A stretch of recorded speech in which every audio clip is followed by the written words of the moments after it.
بسم الله الرحمن الرحيم، والصلاة والسلام على أشرف المرسلين سيدنا محمد وعلى آله وصحبه أجمعين.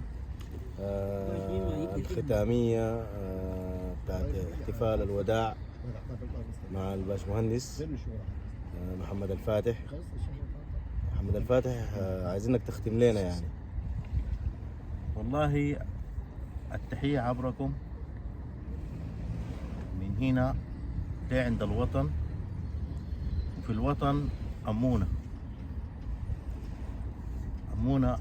محمد الفاتح بنتي كان شعر نضالي. أمونة دارك وين؟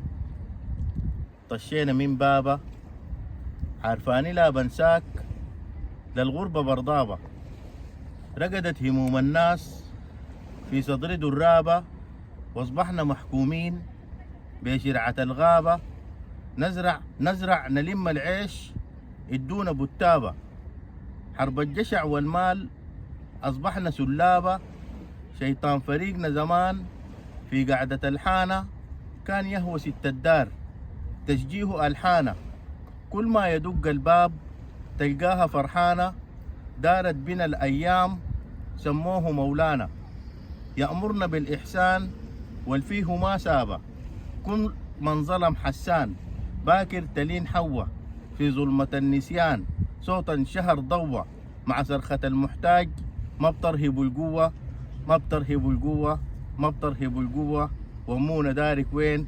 طشينا من بابا، عارفاني لا بنساك، للغربة برضابة، رقدت هموم الناس في صدر درابة، واصبحنا محكومين بشرعة الغابة، نزرع نلم العيش ويدونا بتابة. والله يا أخي قصيدة جميلة يا محمد الفاتح. يديك العافية يا أبو كمال. شعرك جميل